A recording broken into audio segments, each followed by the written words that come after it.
बिस्मिल्लाहिर्रहमानिर्रहीम। अस्सलाम वालेकुम जी बच्चों, क्या हाल है आपके? सब ठीक हैं?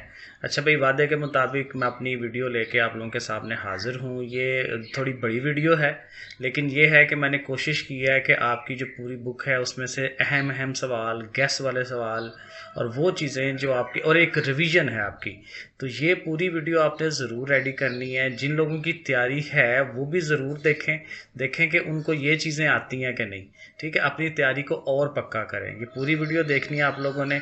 और जिनकी तैयारी नहीं है, जिनको लगता है कि मैं अभी थोड़ा पीछे हूँ, मेरी तैयारी सही नहीं है और उनको डर लग रहा है कि फेल ना हो जाए इस तरह, तो ये आप लोगों के लिए तो मस्ट है। ये आपने बिल्कुल ज़रूर इसे देखना है। इंशाल्लाह एक तो ये आपको फेल होने से बचाएगी और दूसरा आपको अच्छे नंबर लेने में भी हेल्प कर सकती है।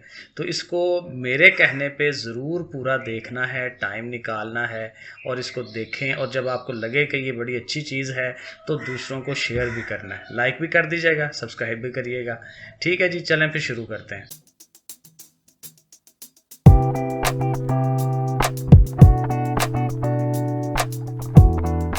तो चलें जी, अपनी लॉन्ग वीडियो जो है वो शुरू करते हैं। ये बेसिकली हम रिवीजन कर रहे हैं। ठीक है जी, 10th क्लास का मैथ है हमारा और इसमें हम कोशिश करेंगे गेस्ट वाले जो क्वेश्चंस हैं वो भी इसमें शामिल करें। तो चलें फिर शुरू करते हैं। हमारा जो पहला चैप्टर है ये, इसमें से 3 या 4 शॉर्ट क्वेश्चन जो है वो मिल जाते हैं। लॉन्ग क्वेश्चन भी ज़ाहिर है बनता है। अब इस चैप्टर में जो मेन चीज़ है वो क्वाड्रेटिक इक्वेशन है, दो दर्जी मसावात है।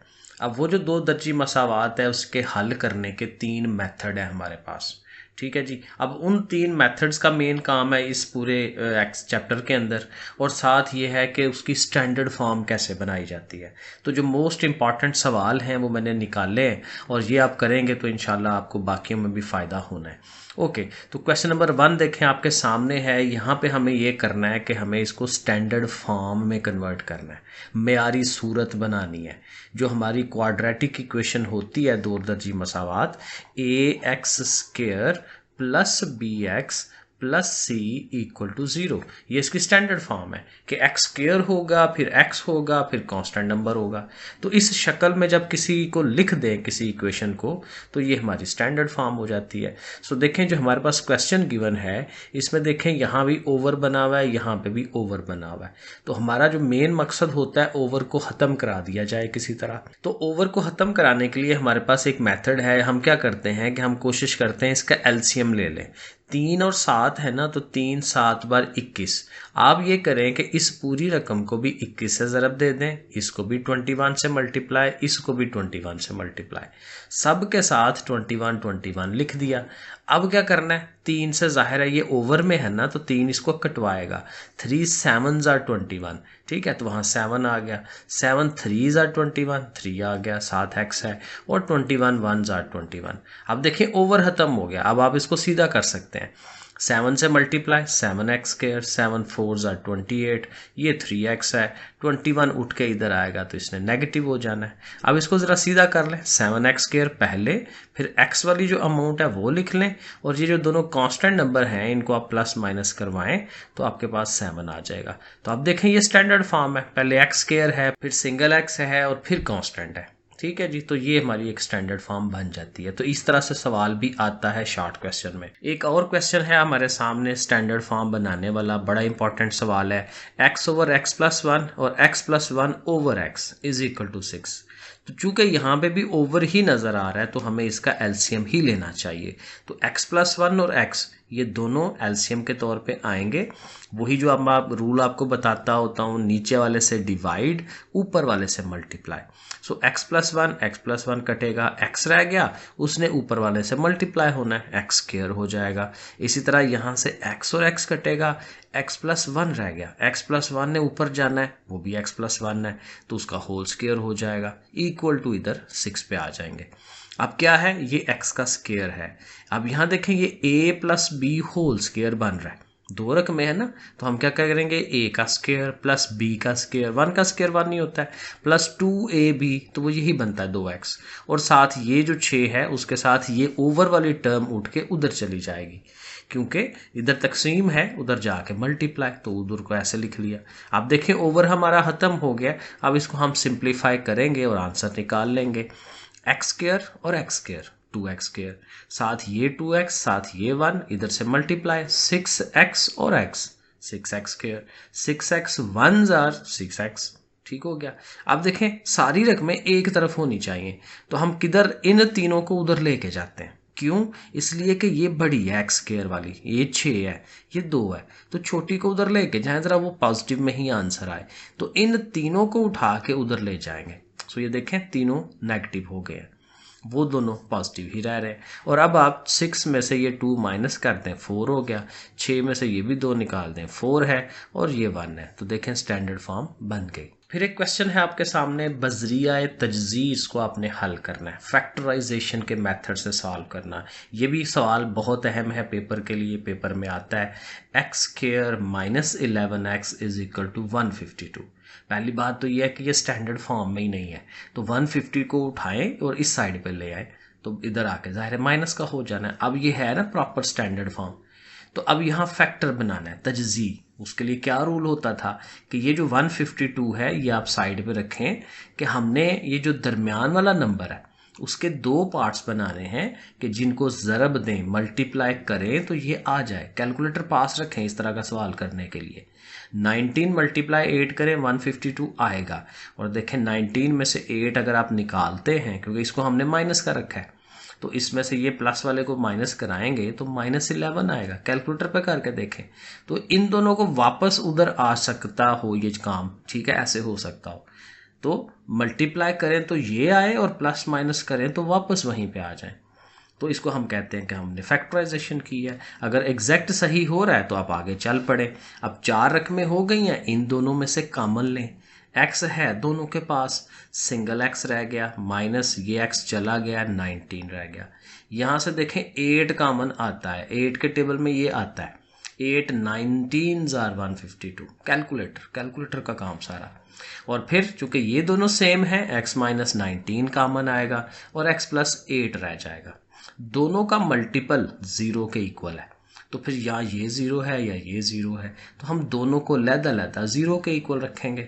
और जब 0 रखेंगे इक्वल तो फिर x के 2 आंसर्स मिलेंगे हमें, -19 उधर जाएगा प्लस का 19, और ये +8 उधर जाएगा -9, तो ये दोनों हमारे आंसर हो जाएंगे। तो ये देख लें दोनों वैल्यूज और उनको हम सोल्यूशन सेट के तौर पर लिख लें। इंग्लिश मीडियम वाले SS लिखा करें, बाकी आप लिख लें हल सेट, उर्दू मीडियम वाले हल सेट लिख लें। बहरहाल उससे कोई फ़र्क नहीं पड़ता, SS लिख लें। ओके, एक और बड़ा ही अहम सवाल है ये, और है भी बहुत ही छोटा, कि 5x स्क्वायर है इक्वल टू 30x है, और इसकी भी तजज़ी करनी है, फैक्टराइजेशन के ज़रिए से ही हल करना है इसे।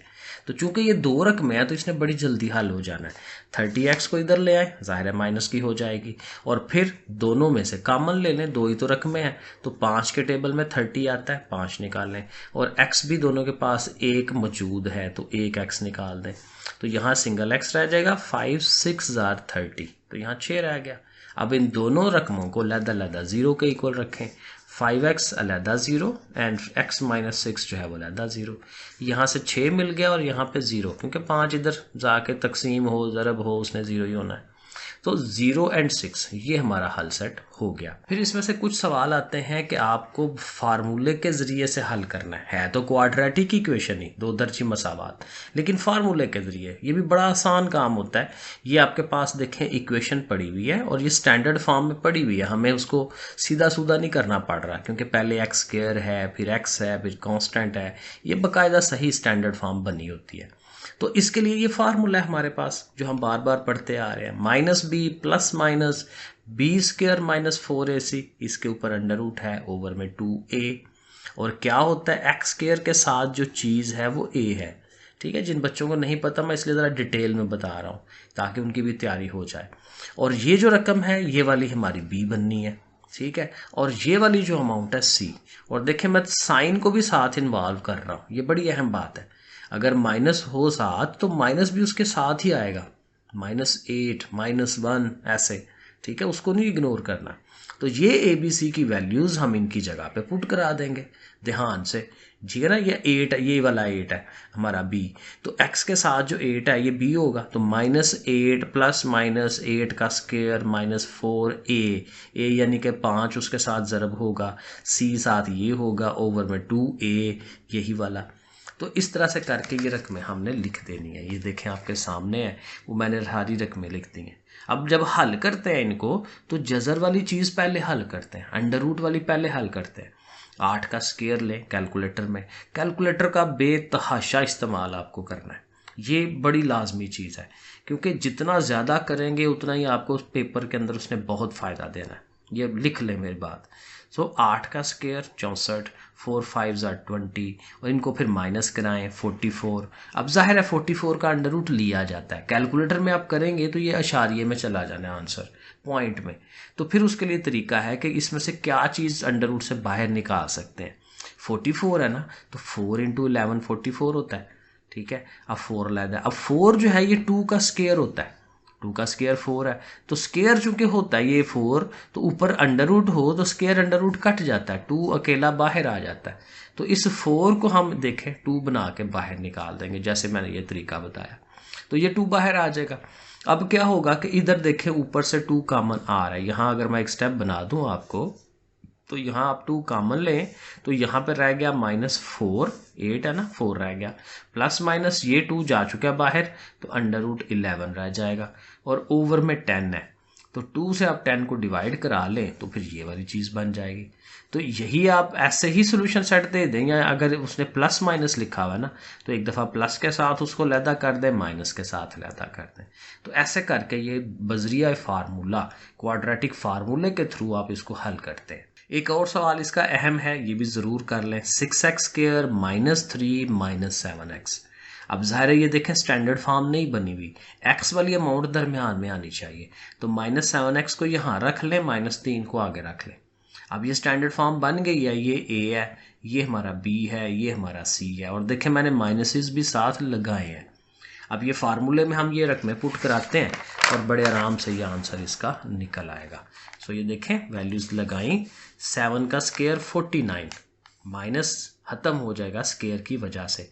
कैलकुलेटर में ज़ाहिर है आप इसको ब्रैकेटों के साथ लिखेंगे ना, तो वो नज़र आएगा कि आंसर प्लस में आया, ठीक है। इन तीनों को ज़रब दें, 72, माइनस माइनस प्लस हो जाएगा, फिर ये दोनों ऐड होंगे 121। कैलकुलेटर में इसका अंडर रूट लें, वो 11 आएगा, पॉइंट्स में नहीं जा रहा, तो ये सही हो रहा है। और फिर अब आप इनको एक दफ़ा प्लस में लिखें, एक दफ़ा माइनस में लिखें। प्लस करेंगे तो 18, माइनस करेंगे तो -4, फिर इनको डिवाइड कराएं, बटा शटा कटवाएं जैसे होता है, और ऐसे करके आप इसका सोल्यूशन सेट दे दें। तो ये है जी इसका आंसर। एक और सवाल है म्यारी हालत का या स्टैंडर्ड फॉर्म का, ये भी बड़ा अहम सवाल है। 1/x + 4 and 1/x - 4।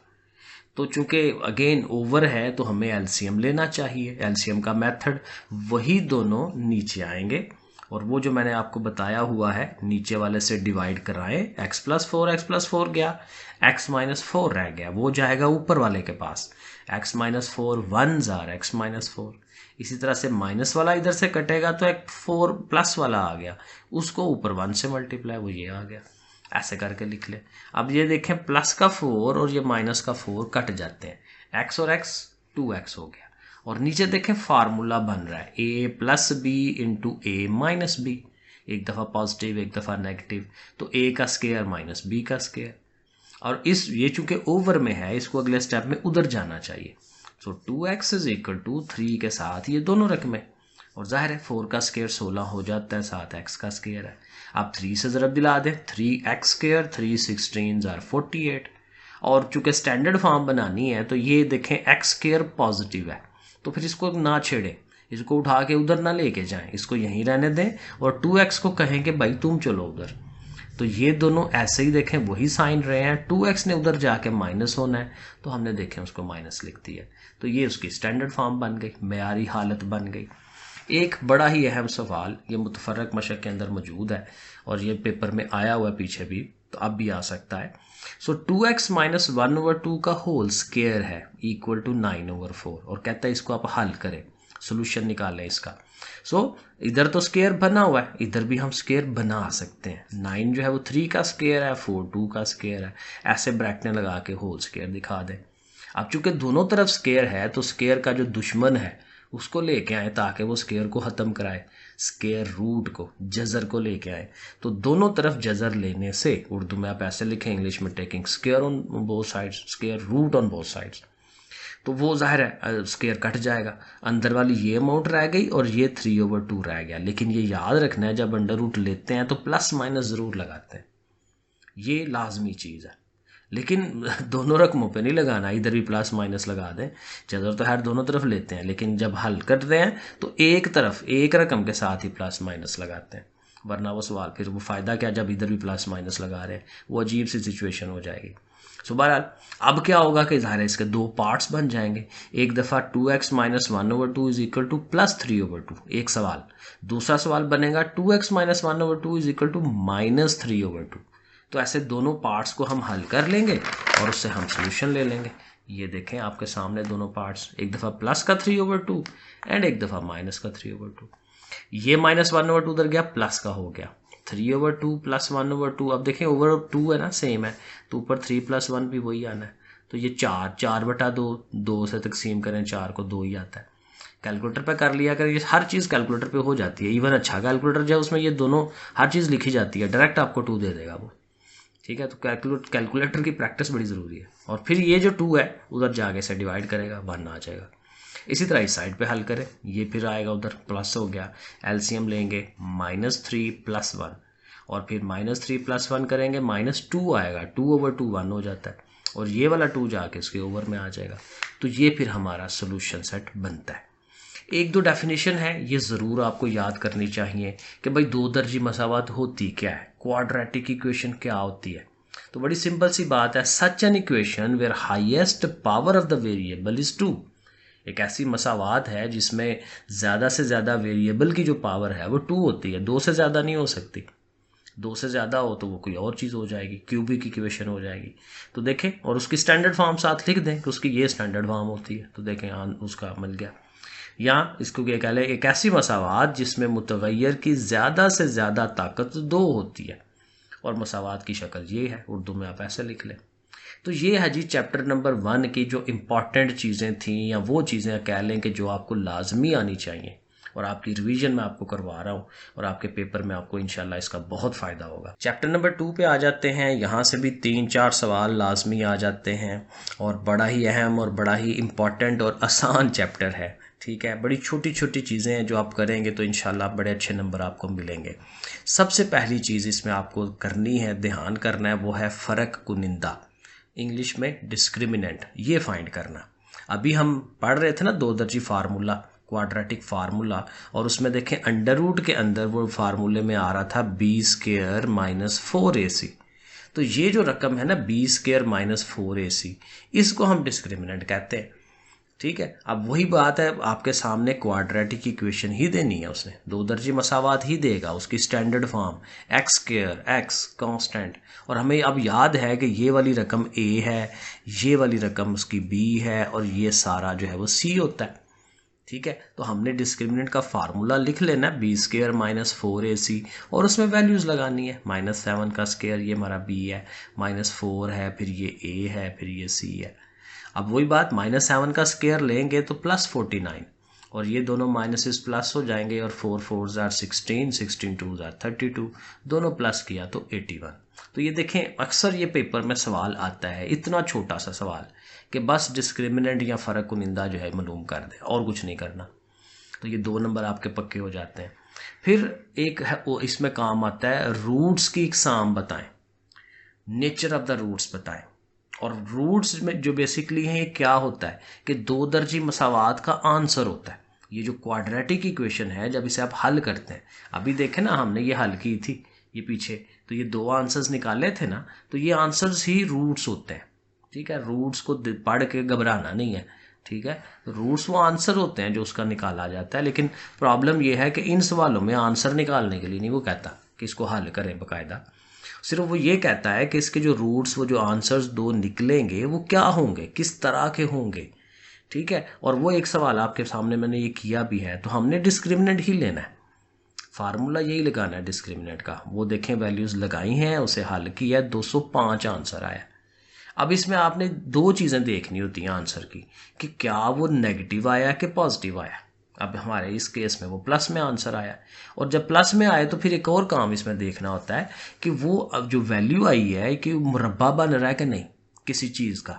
205 किसी चीज़ का मुरब्बा नहीं है, मसलन 225 जो है 15 का मुरब्बा होता है, 196 14 का होता है, एंड सो ऑन डिफरेंट।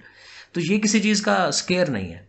तो फिर हम कहते हैं कि इसके जो रूट्स होंगे इस इक्वेशन के वो क्या होते हैं, उर्दू में हम लिखते हैं उनको गैर नातक और ना बराबर। ठीक है, ये भी मैं थोड़ा सा और आगे एक्सप्लेन करता हूँ। और इंग्लिश में इसको हम कहते हैं इर्रेशनल एंड अनइक्वल। अब ये क्या चीज़ें हैं मैं आगे ज़रा बताता हूँ। तो ये देखें, ये चूंकि ज़रूरी चीज़ें थी तो मैंने लिख दी हैं। 4 केसेस बनते हैं, दोबारा से इसको समझ लें कि अगर ये हमारा डिस्क्रिमिनेंट 0 हो ना तो वो जो 2 आंसर्स हैं उनको हम कहते हैं कि वो रैशनल हैं और इक्वल है। ये थोड़ा सा आपको याद करना पड़ेगा, रट्टा मारना पड़ेगा। इसकी तफसील होती है लेकिन अब इसमें तफसील में पढ़ जाऊंगा ना तो वो थोड़ा थोड़ा वो, क्योंकि अब हम पेपर की तैयारी के लिए चल रहे हैं तो बहुत तफसील में अपनी मैं जाऊंगा। ये थोड़ा सा आप इसको याद कर लें। 0 हो तो नातक और बराबर, रूट्स बराबर होते हैं, एक दूसरे के इक्वल होते हैं, रैशनल एंड इक्वल। और अगर वो लेस देन 0 हो, ये जो कोना उसकी तरफ है ना, तो वो बता रहा है कि छोटा है किससे, 0 से। तो 0 से छोटा नेगेटिव होता है। तो अगर आंसर हमारा मनफी में आए डिस्क्रिमिनेंट का तो फिर हम कहते हैं कि इसके रूट्स इमेजिनरी हैं, गैर हकीकी हैं, उर्दू में आप कहें। और ये जो मैंने अभी बताया कि अगर पॉजिटिव आंसर आए तो 2 केसेस बनते हैं। ये ग्रेटर देन 0 है ना, तो ग्रेटर देन 0 पॉजिटिव होता है। तो 2 केसेस क्या हैं कि एक तो वो पॉजिटिव आ रहा है लेकिन वो स्केयर नहीं है। अभी हमने जो स्केयर नहीं है वही वाला क्वेश्चन किया था, तो उसके रूट्स हम लिखते हैं कि वो गैर नातक हैं और बराबर भी नहीं है, एक दूसरे के डिफरेंट आते हैं, यूनिक आते हैं, इर्रेशनल एंड अनइक्वल। और फिर अगर वो पॉजिटिव भी हो लेकिन साथ स्केयर भी बन रहा हो, जैसे 36 है, 49 है, ठीक है, 64 है, 100 है, तो ये स्केयर्स बन रहे होते हैं। ठीक है, तो उसके लिए फिर कहते हैं कि वो गैर नातक नहीं होता, नातक हो जाता है, इर्रेशनल से रैशनल हो जाता है। और ना बराबर तो रहना ही है उसने, अनइक्वल, क्योंकि दोनों आंसर्स डिफरेंट आते हैं। तो ये थोड़ा सा आपको रट्टा मारना पड़ेगा। फिर इसमें मोस्ट इंपॉर्टेंट सवाल ये ओमेगा वाले होते हैं, ये अक्सर पेपर में लाजमी आए होते हैं। जैसे ये सवाल देखें, 1 - 3 ओमेगा - 3 ओमेगा स्क्वायर। अब यहाँ आपको एक टोटका या तरीका ज़हन में रखना है कि वो 2 रकमें को इकट्ठा करें जिनका साइन एक जैसा है। इन दोनों का, ओमेगा का और ओमेगा स्क्वायर का साइन देखें सेम है, दोनों माइनस के हैं। तो इन पे आपने कोई फार्मूला लगाना है। पहले ये करें कि माइनस भी दोनों का कॉमन निकाल दें और 3 भी कॉमन निकाल दें। तो जब 3 चला जाएगा तो ये हाली ओमेगा है और ये ओमेगा स्क्वायर है, और प्लस लगाएं क्योंकि माइनस तो बाहर चला गया। और अब ये जो ओमेगा प्लस ओमेगा स्क्वायर है ये -1 के इक्वल होता है। ये 2 फार्मूले आपको इसके आने चाहिए। ओमेगा क्यूब किसके इक्वल है, 1 के। ठीक है, और एक फार्मूला जो ज़्यादा यूज़ होता है 1 + ओमेगा + ओमेगा स्क्वायर। ये तीनों रूट्स होते हैं, ये तीनों का आंसर 0 के इक्वल होना चाहिए। तीनों को जमा करें तो आंसर 0 आता है। लेकिन अब हमारे पास ये चीज़ है ना, ओमेगा + ओमेगा स्क्वायर, ये वाली चीज़, तो इसका आंसर किसके बराबर होगा, ये 1 उधर जाएगा, -1। ठीक है, तो इसलिए हमने उसकी जगह -1 लिखा है। अब क्या होगा, 2 माइनसेस मिलके प्लस हो गए, 3 × 1 = 3, 3 और 1 क्या होता है 4, 4 की पावर 5 है ऊपर, कैलकुलेटर से आप ले लें, 1024 आ जाता है। तो ये देखें, ये 3-4 स्टेप्स का आंसर। तो ये 2 नंबर का लाजमी सवाल है। फिर ये एक बड़ा इंपॉर्टेंट क्वेश्चन, ओमेगा की पावर है 37, ओमेगा की पावर है 38 और साथ -5 है। अब अभी जो मैंने आपको बताया कि ओमेगा की 3 पावर जो है वो 1 के इक्वल होती है, तो आप कोशिश ये करें कि ये जो पावर्स हैं वो 3 की कैटेगरी में आए, 3 के पहाड़े में आती हों। अब ये 37, तो उसमें से एक ओमेगा अगर अलहदा कर देंगे तो पीछे 36 है, और 36 जो है ये 36 वो 3 टेबल में आता है। ठीक है, तो वो हम उसको लिख लेंगे, 3 अंदर लिख लिया और 12 बाहर। देखें, 3 12 बार 36। यही काम इधर 38 पावर है, 2 अलहदा कर दे 36, और 36 को फिर वैसे ही लिख ले, बाकी सारा स्टेप वैसे ही। अब इसकी जगह आप 1 लिख सकते हैं, इसकी जगह पे भी 1 लिख सकते हैं, बाकी सारा वैसे ही। अब 1 की पावर 12, 1 की जितनी मर्जी पावर हो उसने तो 1 ही रहना है, और ओमेगा 1 और ओमेगा। सो बेसिकली ये जो 1s हैं ये ख़त्म हो जाते हैं, ये ओमेगा, ओमेगा स्क्वायर एंड -5 वो रह जाएगा। और अब फिर वही फार्मूला कि ये जो दोनों चीज़ें हैं, ओमेगा + ओमेगा स्क्वायर, अभी हमने पीछे यूज़ किया, -1 के इक्वल होता है, इसकी जगह -1 लिख दे, तो -1 और -5 -6, ये हमारा आंसर बन जाएगा। इसी के रेलिवेंट ये भी एक बड़ा मशहूर सवाल है, 1 + ओमेगा + ओमेगा स्क्वायर = 0। ये भी हमने फार्मूला पढ़ा है, ठीक है, कि ऐसा होता है, लेकिन कहता है कि भाई साबित करें कि वाकई ऐसे होता है। तो इसको हमें प्रूव करना है। तो प्रूव कैसे होगा, हमने ओमेगा और ओमेगा स्केयर की वैल्यूज़ लगानी है, ये हमें याद होनी चाहिए वैल्यूज़। सवाल उसके अंदर चैप्टर के अंदर उसने ये लिखी हुई है। तो ओमेगा किसके इक्वल होता है, -1 प्लस √-3/2। और ओमेगा स्केयर में क्या है कि इस प्लस की जगह वो भी माइनस आ जाता है, अंडर रूट के अंदर -3 ही रहना है, ठीक है, सारी चीज़ें माइनस माइनस। ओमेगा स्केयर में ऐसे होता है, याद कर लेना है। और देखें चूंकि ये ओवर में बटे बने हुए हैं, दो पावर ओवर में आ रही है, तो आपको फिर इसका वो लेना चाहिए एलसीएम, एलसीएम की तरफ जाना चाहिए। तो तीनों रकमों का एलसीएम ज़वाफिकल ऐसे लाइन लगा के, और 2 एलसीएम ही आना है क्योंकि उनके ओवर में तो दो ही है ना, तो 2 ही एलसीएम आएगा। इसके चूंकि ओवर में कुछ नहीं है तो इस 2 ने इस 1 से मल्टीप्लाई होना है, 2 1s are 2। और इनका चूंकि 2 आया हुआ है तो इनकी ऊपर वाली रकमें एज इट इज़ आ जाएंगी, जैसी हैं वैसे के वैसे ही ऊपर लिख देंगे। अब जब ऊपर लिख लिया है तो देखें ये प्लस का 3 अंडर रूट है और ये माइनस का 3 अंडर रूट है, ये दोनों कट जाएंगे। और दूसरी तरफ ये जो 2 है ये लिखा, और -1 ये भी -2 हो जाएगा। और 2 में से 2 निकालें तो वो 0 ही आता है ना, 0/2। और 0/2 0 होता है, 0 को कोई भी चीज़ तकसीम करे तो देखें आंसर बन जाता है, प्रूव हो गया ये। फिर एक बहुत ही आसान और बहुत ही मशहूर सवाल इसका कि find the sum and product of the roots, कि वही जो रूट्स हैं उनका सम और प्रोडक्ट निकालें, कि दोनों आंसर्स को प्लस करें तो क्या आंसर आता है, दोनों को ज़रब दें तो क्या आंसर आता है। मजमूआ और हासिल ज़रब उर्दू में ऐसे लिखता है। और उसके लिए भी देखें इक्वेशन वो दे देगा, क्वाड्रेटिक इक्वेशन। सम का फार्मूला है -b/a, ये याद करना है, -b/a। b ये है हमारा, a ये है, तो -7/3 हमारा देखें एक दफ़ा में ही आंसर, और कुछ भी नहीं करना। प्रोडक्ट का भी फार्मूला आता हो c/a, a दोनों के ओवर में है, वो -b/a है, ये c/a है, ठीक है। तो c अब क्या है, -11/3 वो आ गया। तो बस आंसर आ गया। देखें कितना आसान काम है। तो ये भी 2 नंबर ऑलमोस्ट पक्के हो जाते हैं। आगे चलें जी, ये भी बहुत ही अहम, बहुत ही ज़बरदस्त सवाल है। Make quadratic equation with the help of these 2 roots. ये 2 रूट्स उसने आंसर्स अब दे दिए। कहता है ये आंसर्स हैं आपके पास, लेकिन उसकी जो इक्वेशन है, 2 दर्जी मसावात है, वो हमें नहीं पता कौन सी है।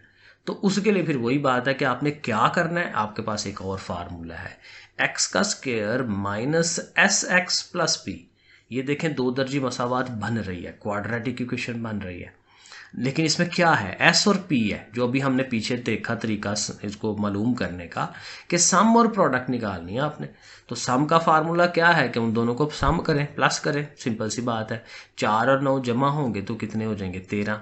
और प्रोडक्ट का मतलब क्या होता है, उनको ज़रब दिलाएं, तो उनको ज़रब दिला दें, 4 9 12 36। तो s और p दोनों आ गए, तो s की जगह s की वैल्यू लगा लें, p की जगह p की वैल्यू लगाएं। सो देखें बड़े आराम से आंसर मिल जाता है, क्वाड्रेटिक इक्वेशन बन जाती है।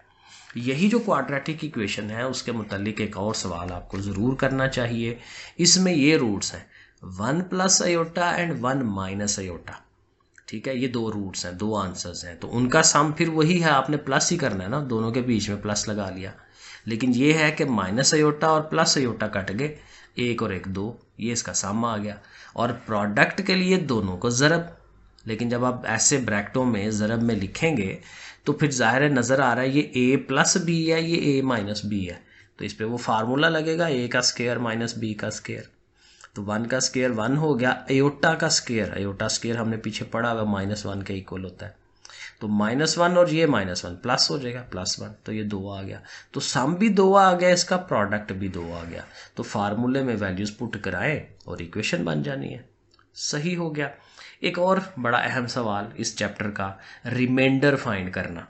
इक्वेशन दी हुई है, चाहे वो क्यूबिक है, क्वाड्रेटिक है, जो भी इक्वेशन है वो दी होगी, और साथ कहेगा भाई इसको तकसीम कराएं, डिवाइड कराएं इस नंबर से, x + 3 से या किसी और चीज़ से।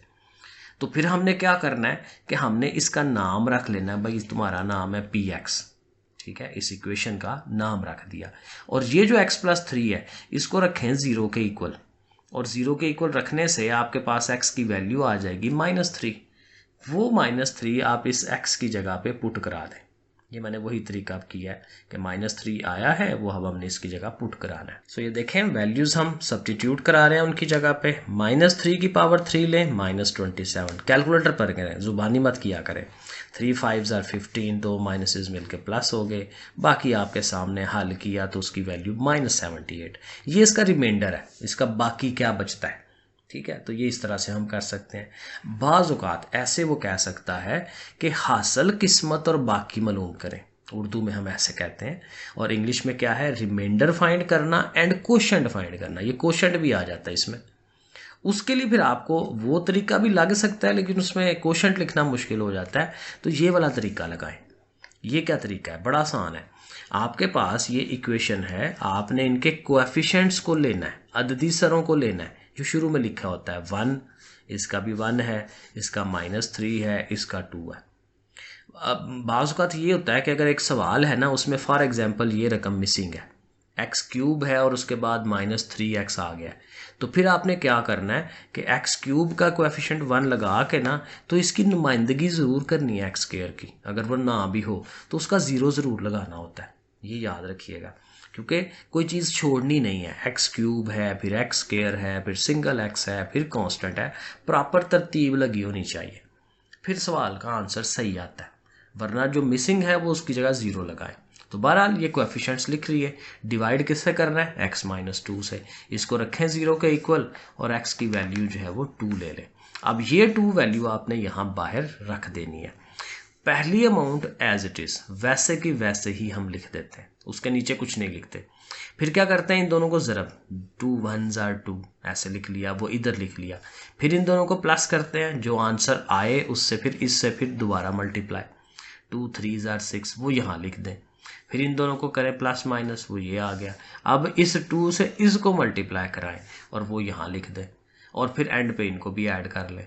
अब इससे आगे नहीं है तो ये जो एंड पे चीज़ आती है ये रिमाइंडर है, ये बाकी है, वो हम लिख देंगे रिमाइंडर बाकी 8 आ गया।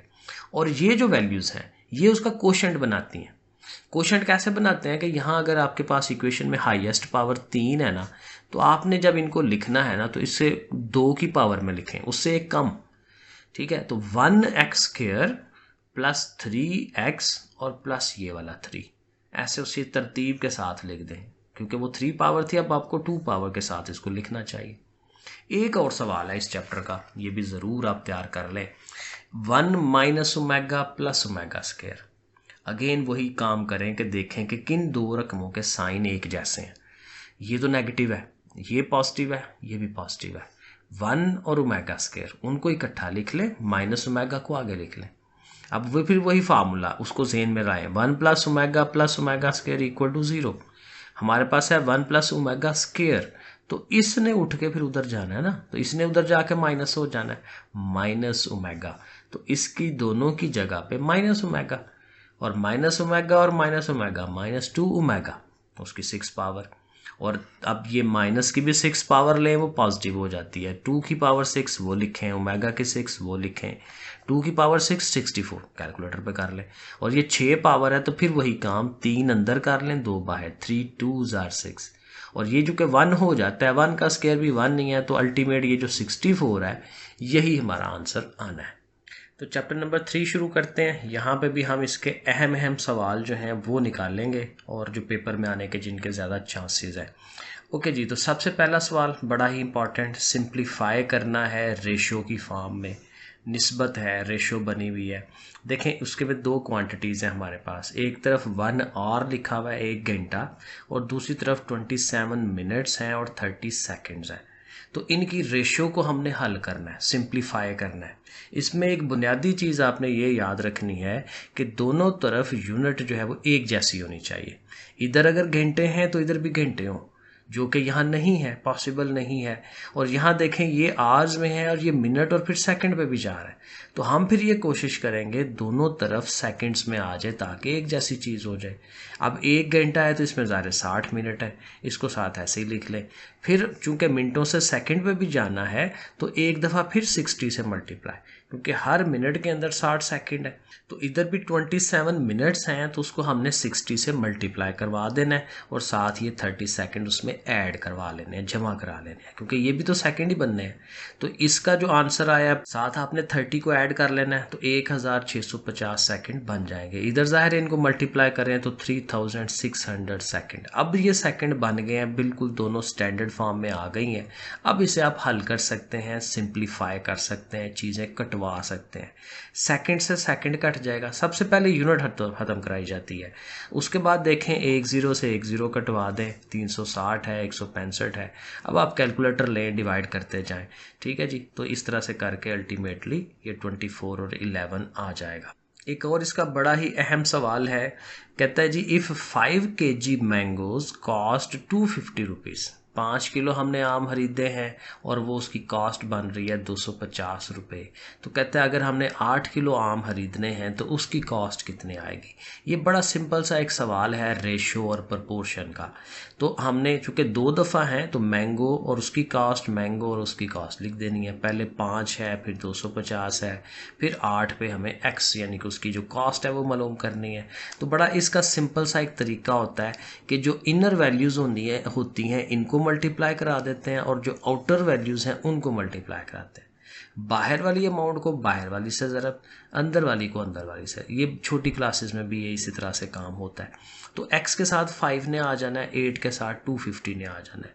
ये आज ही मैं अपनी 6 क्लास को ये रेशियो वाले सवाल करवा रहा था और ये उसके अंदर ये मौजूद है सवाल। तो ये देखें कहाँ से चलते हुए आ रहे हैं। ओके, सो ये 5 इधर मल्टीप्लाई हो रहा है, इसने जाके उधर डिवाइड होना है। 5 के टेबल में 5 5s are 25, तो 50 आ जाएगा। 50 को 8 से मल्टीप्लाई करें 400, कैलकुलेटर से आप कर लें तो ये इसका आंसर 400 रुपीज़ आ जाएगा।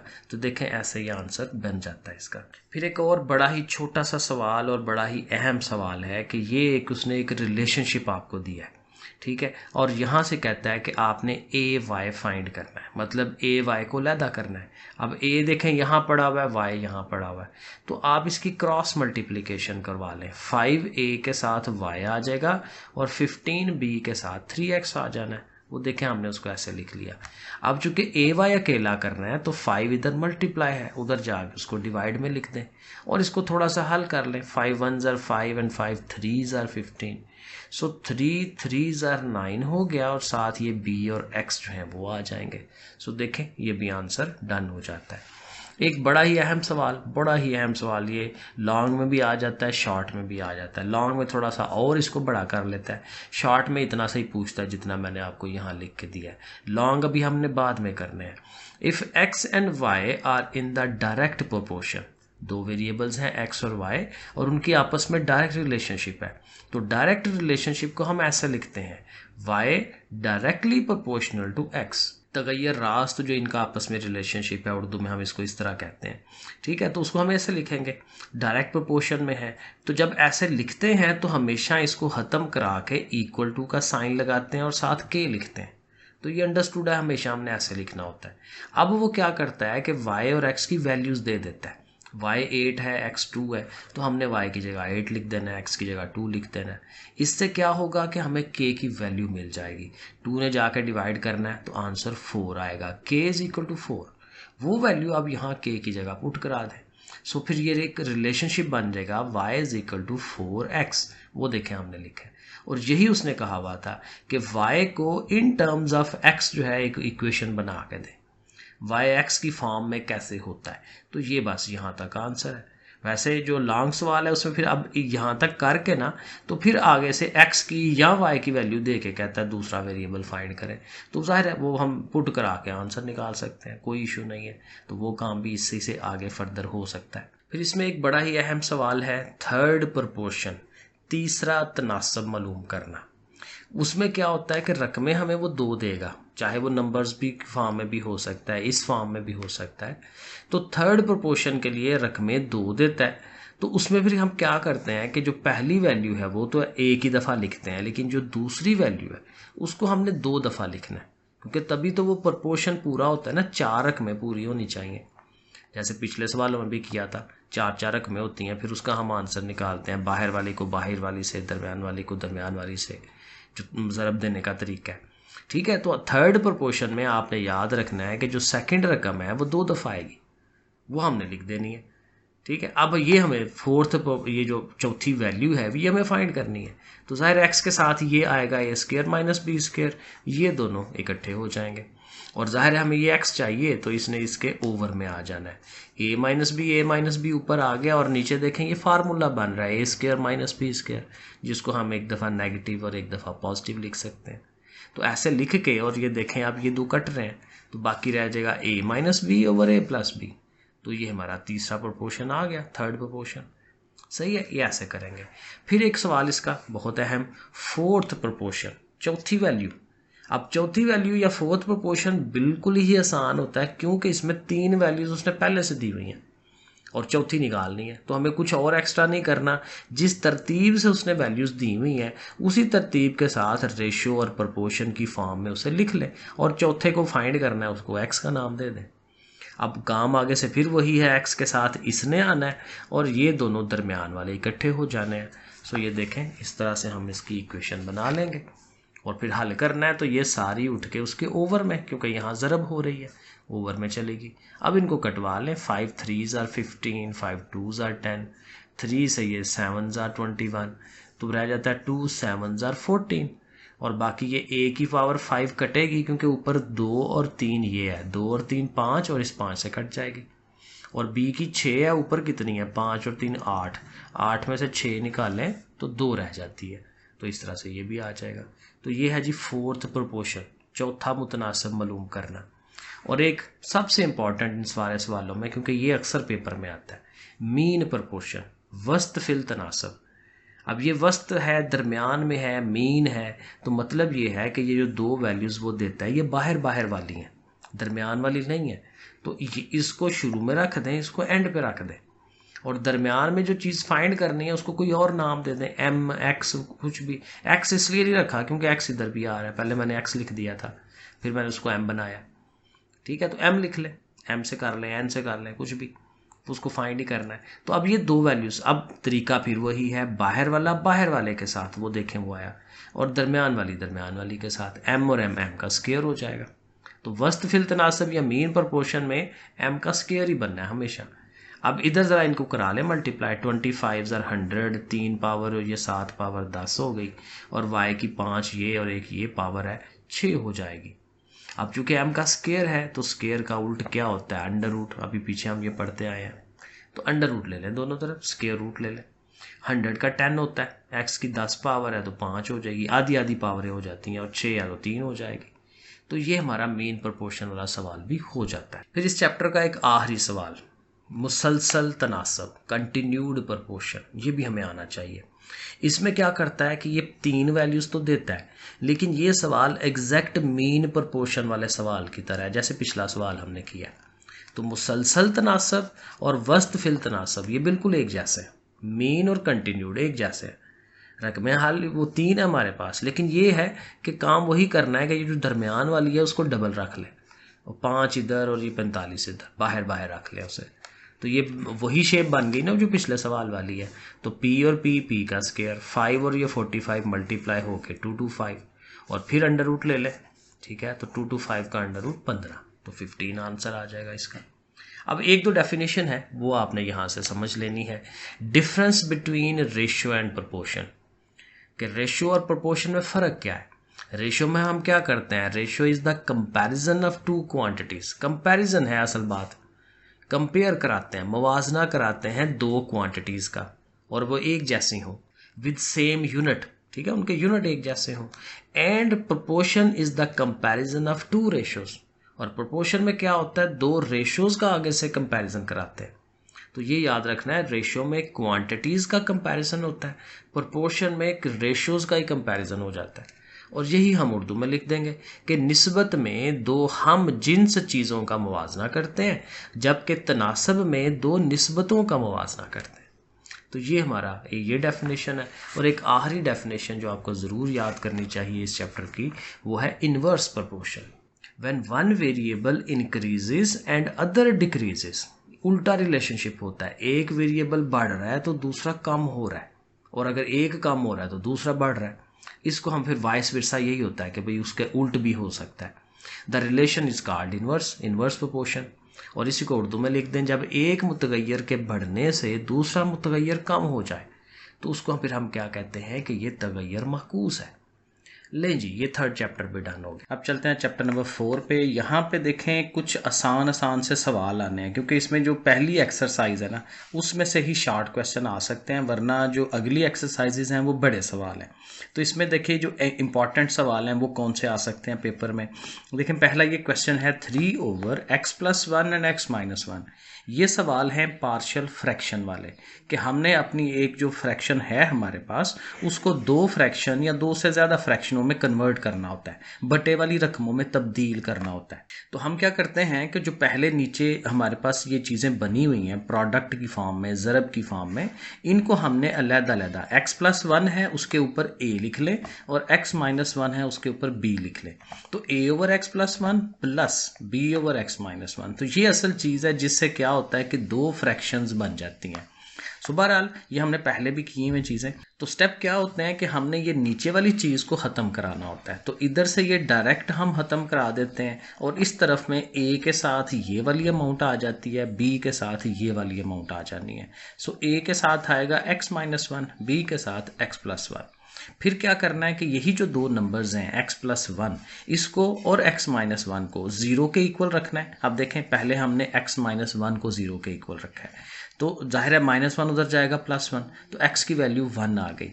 ये हम सब्स्टिट्यूट करते हैं इसके अंदर, लगाते हैं इसके अंदर, और चूंकि देखें x-1 से ही हमने उसको लिया है ना, तो इसमें लगाएंगे ना इस जगह पे तो ये 0 हो जाएगा। तो ये b वाले पार्ट में ये वाली वैल्यू लगनी है। सो देखें इधर से ये 3 आएगा और b वाले के अंदर x की जगह पे हमने ये 1 लिख देना है, 1 + 1। अब इसे हल कर लें, 1 + 1 2 होता है, 2b। तो चूंकि हमें b चाहिए तो 2 उधर जाके डिवाइड करेगा, 3/2। तो b की वैल्यू हमें मिल जाएगी। इसी तरह वो जो दूसरी वैल्यू है हमारे पास x+1 उसको 0 रखें तो वहां से x की वैल्यू हमें -1 मिल जाएगी। अब ये b वाले पार्ट में पुट नहीं होनी क्योंकि वहां उसने 0 हो जाना है। तो a वाले पार्ट के अंदर x की वैल्यू हम ये लगाएंगे -1, उधर फिर 3 है तो ये 1 और 1 2 हो गया, 2 ने जाके फिर डिवाइड करना है 3/2, लेकिन माइनस भी है साथ। तो दोनों वैल्यूज़ हमें मिल गई a की और b की। तो ये जो हमने शुरू में बनाई कि a और b यहाँ पे ये चीज़ें हों, तो अब वो वैल्यूज़ हम यहाँ लगा देंगे और ये आंसर बन जाना है। सो देखें a और b की उनकी जगह पे वैल्यूज़ हमने पुट करा दी हैं। अब क्या है, चूंकि ये ओवर है तो ये ओवर वाले जो 2 हैं उनके नीचे चले जाने हैं और बस ये आंसर बन जाएगा। सो देखें इस तरह से करके हम इसका आंसर लिख देते हैं। तो ये होता तो ये थोड़ा सा बड़ा सवाल है, लेकिन ये 2 नंबर का लाजमी आता है पेपर के अंदर सवाल। इसका एक और पार्ट देख लें, ये भी इंपॉर्टेंट सवाल है। x-2 है ऊपर और नीचे ये x+2 और x+3 है। बिल्कुल वैसे ही पिछले सवाल की तरह हम चलेंगे। x+2 के लिए हमने a लिख लिया, इसके लिए हमने b लिख लिया, सही हो गया। उसी तरह से ये वाला पार्ट ओवर वाला ख़त्म कराएंगे, x-2 रह गया, x+3 ने इसके साथ हो जाना है, x+2 ने इसके साथ हो जाना है, वो हमने लिख देना है। फिर वही कि ये जो x+2 और x+3 है इनको लैदा 0 के इक्वल रखेंगे। x+3 को 0 रखा तो x की वैल्यू -3। अब ये पुट होगी, लेकिन इस वाले में नहीं होनी क्योंकि यहीं से तो हम वो वैल्यू ले रहे हैं, इसने पार्ट ने 0 हो जाना है। तो यहाँ वैल्यू -3 लगेगी और यहाँ लगेगी। सो देखें इस तरह से हमने उसको लिख देना है। ये -5 हो गया और ये -1, तो माइनस माइनस कट जाएंगे, b की वैल्यू 5 आ जानी है। फिर वो जो दूसरा लेट करने वाला है हमारा x+2 = 0, यहाँ से x की वैल्यू -2 आनी है। ये फिर हमने दोबारा पुट करनी है। अब उसने जाहिर है a वाले पार्ट के अंदर पुट होना है। सो ये इस तरह से लिखेंगे, 3 में से 2 निकाला, 1a = -4, यानी a की वैल्यू जो है वो -4 हमारे पास आ जाएगी। और फिर हमने जाहिर है वो वैल्यूज़ पुट करवा देनी है, जहाँ वो लिखने वाली वैल्यूज़ पड़ी हुई हैं वहाँ हमने उनको लिख देना है। तो ये इसकी पार्शियल फ्रैक्शन बन जाती है। अच्छा, फिर इसमें कुछ डेफिनेशन है क्योंकि और इसमें शॉर्ट सवाल नहीं आ सकता। लॉन्ग तो डेफिनेटली आता है, लेकिन लॉन्ग के लिए फिर ज़ाहिर है एक अलहदा उसमें हम जाएंगे। अभी हम कोशिश कर रहे हैं कि ज़रा तैयारी हमारी ज़्यादा से ज़्यादा अच्छी हो जाए। तारीफ़ें आ सकती हैं, एक वाजिब कसर होती है उर्दू में, इंग्लिश में हम कहते हैं प्रॉपर फ्रैक्शन। तो वो क्या चीज़ है, फ्रैक्शन होगी आपके पास। पहले तो आपने ये याद रखना है, कसर, कसूर, फ्रैक्शन जो है, फ्रैक्शन का मतलब ही होता है ओवर में चीज़ हो। तो उर्दू में डेफिनेशन क्या होगी कि अगर किसी नातक कसर, ये रैशनल है नातक कसर, ठीक है, उसमें एन एक्स, ये जो ऊपर वाली कसीर रकमी है, उसका दर्जा डी एक्स, ये जो नीचे डिनोमिनेटर है, उस कसीर रकमी से कम हो, ऊपर वाले का दर्जा कम होना चाहिए, तो उसे हम कहते हैं कि ये वाजिब कसर है। इंग्लिश में इसको समझ लें, if in a rational fraction, ये एक रैशनल फ्रैक्शन है, the degree of N x, ऊपर वाला न्यूमिनेटर की जो डिग्री है उस पॉलिनोमियल की, is less than the degree of the denominator वाले पॉलिनोमियल की। ठीक है, तो सिंपल बस ये याद रखना है कि ऊपर वाले की डिग्री कम होनी चाहिए नीचे वाले की डिग्री से। ठीक है, सो डिग्री, और डिग्री क्या है, उसमें जो वेरिएबल इन्वॉल्व होता है उसकी पावर, ठीक है, 2 है, 3 है, 4 है, ऊपर वाले की पावर कम होनी चाहिए नीचे वाले से, तो फिर वो क्या होता है हमारा ये वाजिब कसर या प्रॉपर फ्रैक्शन।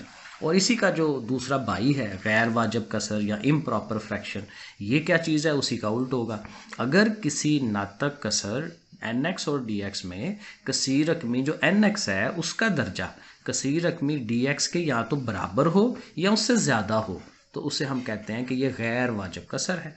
इसी तरह इंग्लिश देख लें, in a rational fraction this one, if the degree of N x polynomial is equal, lesser नहीं है, इक्वल है या फिर ग्रेटर है than the polynomial D x, तो फिर हम कहेंगे कि ये गैर वाजिब है, इम्प्रॉपर फ्रैक्शन है। चैप्टर नंबर 5 पे आते हैं। ये बड़ा ही इंपॉर्टेंट चैप्टर है, इसके सवाल भी बड़े छोटे छोटे हैं, आसान हैं, ज़रूर आपको ये तैयार करने चाहिए, आपको बड़े अच्छे नंबरों में साथ लेके जा सकते हैं। सो देखें, इसमें पहला बड़ा बेसिक सा कंसेप्ट क्या होगा कि अगर आपके पास दो सेट हों, एक्स की वैल्यूज़ हैं ये 1 4 7 9 और वाई की वैल्यूज़ हैं 2 4 5 9, तो इसके आप यूनियन और इंटरसेक्शन, ये इवन आता है पेपर में, है तो बहुत आसान, बहुत बच्चों वाला सवाल है, बट पेपर में आता है। एक्स यूनियन वाई, आपको स्टेप बनाने आने चाहिए। पहले एक्स है, आप पूरा एक्स का सेट लिखें, आगे यू है, यू लिखें, फिर आगे वाई है, वाई का सेट लिखें, फिर उनको यूनाइट करना है, इकट्ठा करना है, लेकिन जो नंबर्स दोनों में आ रहे हैं उनको एक ही दफ़ा लिखना है। 1 देखें आ गया, फिर ये 2 आ गया, 4 देखें दोनों के पास है तो एक ही दफ़ा लिखना है, 7 आ गया, फिर उसके बाद 8 नहीं है, 9 आ जाएगा। ठीक है, तो इस तरह से करके इनको लिख लेंगे। लेकिन फिर यही काम इंटरसेक्शन के लिए भी है, एक्स इंटरसेक्शन वाई, तो एक्स लिखें, इंटरसेक्शन की अलामत तकाते जिसको उर्दू में कहते हैं, और साथ ये वाई को। और इसमें तकाते या इंटरसेक्शन में क्या होगा कि वो चीज़ जो दोनों में है, तो देखें 4 दोनों तरफ है, 9 दोनों तरफ है, तो वो दोनों तरफ जो चीज़ है उसको आपने अलग कर देना है। तो एक तो ये सवाल है, ज़रूर आपको प्रैक्टिस करनी चाहिए। फिर क्वेश्चन नंबर 2 पे आए, यहाँ पे ये है कि आपको कंप्लीमेंट लेना, माइनस करना, ये आना चाहिए।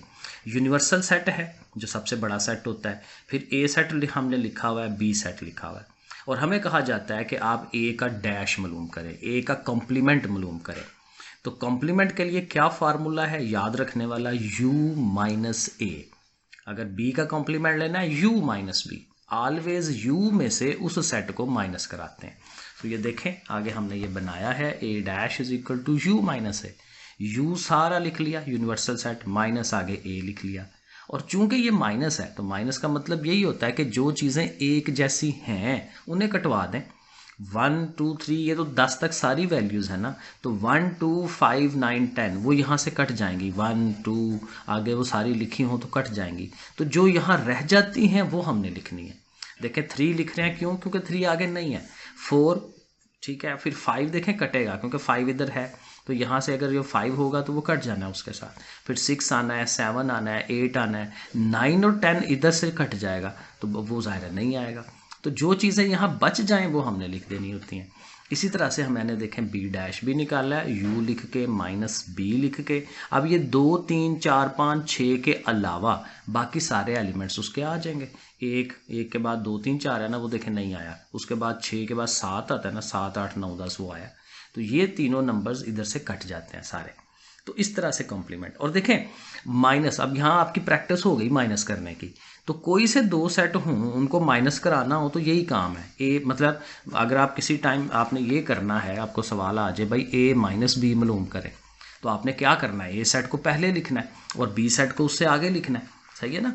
तो और फिर क्या करना है, जो एक जैसे हैं वो कटवा देने हैं, और ए में जो बाकी बचे, ये सबसे अहम बात है, जो ए में बाकी चीज़ बचती है वो आंसर आता है। ये भी नहीं देखना कि बी में क्या बच रहा है, बी में भी बाज़ औक़ात कुछ बचेगा लेकिन उसको नहीं लेना, वो आंसर में नहीं आता। लेकिन जब आप ये कर रहे हो बी माइनस ए कर रहे हो तो फिर बी पहले है तो बी के अराकीन जो है वो शुरू में होने चाहिए ए के आगे, तो बी में अब जो बचेगा वो लिख देंगे। तो इस तरह से करके ये माइनस वाला काम भी आपको आना चाहिए। फिर ये बहुत ही अहम एक सवाल है क्रॉस वाला। ये कार्टेशियन प्रोडक्ट बनाते हैं, जोड़े बनाते हैं। अगर आपके पास ए सेट है बी सेट है तो कहता है ए क्रॉस बी मालूम करें। क्रॉस में देखें ज़रब नहीं होती, ज़रब की निशानी तो है लेकिन मल्टीप्लिकेशन नहीं है, सिर्फ ये है कि चीज़ों को कंबाइन करना है। अगर ए पहले है तो आपने जो ए के एलिमेंट्स हैं शुरू में रखने हैं और बी के आगे रखने हैं और उनको एक एक पेयर बनाते जाना है, जोड़ा बनाते जाना है।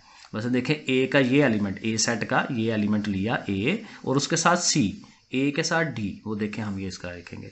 फिर बी का सॉरी ए का ही उसी का वो सेकंड वाला एलिमेंट वो लेंगे बी और बी के साथ सी एंड बी के साथ डी वो लिख देंगे। इसी तरह अगर वो ये कह दे कि बी क्रॉस ए, ठीक है, तो अब बी सेट पहले है तो जो बी के अराकीन है वो शुरू में आने चाहिए, C A, C B, D A and D B. ऐसे करके हम वो सारे कम्बिनेशन भी बना देंगे। उसको दो दो के जोड़े बनाने हैं, पेयर्स बनाने हैं। इसी तरह ये काम ए क्रॉस ए और बी क्रॉस बी भी हो सकता है। तो उसका मतलब क्या है कि ए का ए के साथ ही, तो आप इसके साथ एक और ए जो है ना आगे लिख लें ताकि आपको पता हो कि इन दोनों का आप करने लगें। सो इधर से ए लिया, ये ए के साथ बी, फिर बी के साथ ए, बी के साथ बी, वो आप ऐसे करके बना दें। इसी तरह बी क्रॉस बी का भी। तो ये क्रॉस करना ये आपको आना चाहिए। अब यहीं से एक और काम वो पूछ सकता है, ये मैंने आगे लिखा है कि आप रिलेशन फाइंड करें। दो सनाई रवाबत, दो या दो से ज़्यादा भी हो सकते हैं, एक भी हो सकता है। सनाई रवाबत कहते हैं उर्दू में और इंग्लिश में रिलेशंस कहते हैं। अब रिलेशन क्या है, बड़ा आसान है। अभी देखें साथ बता भी दिया कि कहाँ से रिलेशन लेना है, ए क्रॉस बी में से, क्योंकि हमने तो काफ़ी सारे क्रॉस बनाए हैं ना। तो अगर ए क्रॉस बी इसमें से रिलेशन लेना है तो वो क्या होता है कि आपने कोई से जोड़े ले लेने हैं, चाहे एक जोड़े को ले लें, चाहे दो को ले लें, चाहे तीन को ले लें। ये हमारी अपनी मर्जी पे होता है, ठीक है। ये सवाल गलत नहीं होता और हर बच्चे का आंसर डिफरेंट भी हो सकता है, क्योंकि किसी ने ये कम्बिनेशन लिया होगा, किसी ने ये कम्बिनेशन लिया होगा एंड सो ऑन, ठीक है। तो कोई भी कम्बिनेशन ले के आप उसको एक कह देंगे ये रिलेशन है। तो मैंने जो रिलेशन बनाया, एक पहले ये कम्बिनेशन लिया इन दोनों का और जो दूसरा रिलेशन बनाया वो इन तीनों का कम्बिनेशन ले लिया, ठीक है। तो ऐसे बन सकते हैं। सो ये देखें रिलेशंस जो है मैंने जो बनाया, R1 ये बन गया, R2 ये बन गया। ऐसे रिलेशन दो सनाई रवाबत बना दें तो ये काम भी आता है पेपर में। और इससे आगे भी काम आ जाता है कि आपको ये जो रिलेशन बनाए हैं यहाँ से कहता है डोमेन और रेंज बताएं। अब मसलन ये जो R1 रिलेशन है इसकी डोमेन पूछी जाती है। तो डोमेन होती है जो शुरू वाले एलिमेंट्स हैं, एक्स वाले एलिमेंट शुरू वाले। तो ये ए है, ये भी ए है, तो चूंकि वही रिपीट हो रहा है तो एक ही दफ़ा ए को लिखेंगे ना। और रेंज क्या होती है, दूसरे एलिमेंट आगे वाले वाई की जगह पे जो होते हैं सी और डी, वो हमारी रेंज हो जाएगी। तो ये बड़ी अहम चीज़ें हैं। और सबसे अहम जो सवाल इस चैप्टर के जो हैं वो ये वाले हैं। 2a + 5 and 3 इक्वल है 7 and b - 4। दो पेयर्स हैं हमारे पास और उनको कहता है कि वो इक्वल है, बराबर है। तो वहाँ से a और b फाइंड करके दें। तो बहुत ही आसान काम है। पहला एलिमेंट पहले के बराबर रखें, दूसरे एलिमेंट को दूसरे के बराबर रखें। ये देखें लिखा। तो जब ये लिखेंगे तो यहाँ से आप a बड़े आराम से फाइंड कर सकते हैं। 5 उधर गया, माइनस का हो गया, 7 में से 5 निकाले 2 आ गया और इस 2 ने जाके उसको डिवाइड करा देना, a की वैल्यू 1 आ जानी है। इसी तरह जब 3 को इक्वल रखना है आपने b - 4 के, तो वो इस तरह से लिखेंगे और -4 को उठा के उधर ले जाए +4, तो b की वैल्यू 7 आ जानी है। तो इस तरह से ये भी बन गया, ठीक है। इसी तरह का एक और सवाल है, क्योंकि ये तकरीबन मस्ट होते हैं पेपर में, ये आ ही जाते हैं। सो इसको भी देख लें, बिल्कुल वही काम करना है। पहला एलिमेंट पहले के इक्वल रखें।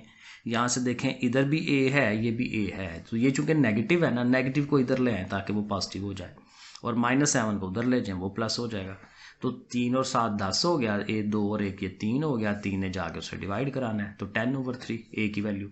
और इसी तरह ये b - 1 और ये 2b + 5 इनको इक्वल रखेंगे और इनको इक्वल रख के यहाँ से भी b, अब ये 2b है ना बड़ा है, तो ये छोटे को उसके पास लेके जाएं ताकि वो b उधर माइनस हो और +5 इधर आके -5, तो ये -6 हो गया। 2b में से एक b निकालें तो b, तो a और b की वैल्यूज़ हमारे पास आ जाती हैं। यहाँ एक दो डेफिनेशन है, ये ज़रा देख लें, डेफिनेशंस भी आ सकती हैं पेपर में। ये ऑन टू फंक्शन क्या है, ऑन टू तफ़ाइल उर्दू में, पहले इंग्लिश पढ़ लें क्योंकि इंग्लिश में ज़्यादा अच्छा होता है, उर्दू बाज़ का समझ ही नहीं आती। तो ऑन टू फंक्शन क्या है, तो देखें ये बेसिकली ये जो रिलेशन बनाते हैं ना, यही आगे जाके फंक्शन बनते हैं, एक दो अगर वो कंडीशंस को सेटिस्फाई कर रहे हो, ठीक है। अब वही बात है, डिटेल में नहीं जाऊँगा। तो फंक्शन क्या है, a function will be onto, एक फंक्शन ऑन टू कब होगा, if every element of set b, क्योंकि देखें जो रिलेशन या फंक्शन बनता है उसमें दो सेट इन्वॉल्व होते हैं, ए और बी, ठीक है ना। पहले एलिमेंट्स जो हैं वो ए के होते हैं, अगले एलिमेंट्स बी के होते हैं, जैसे अभी मैंने रिलेशन में समझाया। सो कहते हैं function will be onto if every element of set b के तमाम जो अराकीन है इज़ लिंक्ड, वो लिंक बना हो उनका with at least one element of set A, set ए के किसी ना किसी रुकन से उनका लिंक बना हो, यानी सेट बी के सारे अराकीन इन्वॉल्व हो रहे हों। तो मतलब ये हुआ कि जो रेंज है वो सारी की सारी बी होनी चाहिए उसकी, ठीक है। अब यही वर्डिंग जो है वो उर्दू में भी है, एक तफ़ाइल एफ़ जो है वो ए से बी जो बनता है वो ऑन टू तफ़ाइल होगा, फंक्शन को उर्दू में तफ़ाइल कहते हैं, अगर सेट बी का हर रुकन सेट ए के कम से कम एक रुकन का अक्स हो, अक्स वही है कि लिंक हो उसका, यानी range of f is equal to b. तो ये आपको याद करना चाहिए।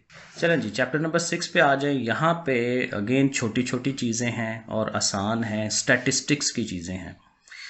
इसमें जो सबसे पहली चीज़ आती है वो है मरकज़ी रुझान के पैमाने।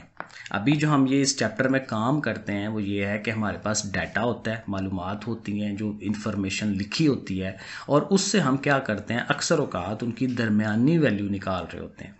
इसलिए ये हमने रखा है मरकज़ी रुझान के पैमाने। पैमाने मीन के ये जो फार्मूले हैं हमारे पास मुख्तलिफ तरह के, लेकिन क्या कर रहे हैं, मरकज़ी रुझान मालूम कर रहे हैं। Measures of central tendency, centre वाली जो टेंडेंसी है, जो दरमियान में वैल्यू आती है, उसको मेजरमेंट करते हैं। अब उसमें डिफरेंट है, सबसे पहले तो हिसाबिया औसत है, अरिथमेटिक मीन है, और उसके फार्मूले आपको आने चाहिए। क्या होता है, x bar is equal to sum x over n, ये सम है, समेशन, सम कुछ भी कह लें, सिग्मा कह लें, वट, लेकिन सम कहेंगे तो आपको याद रहेगा कि भाई ऐड करने हैं।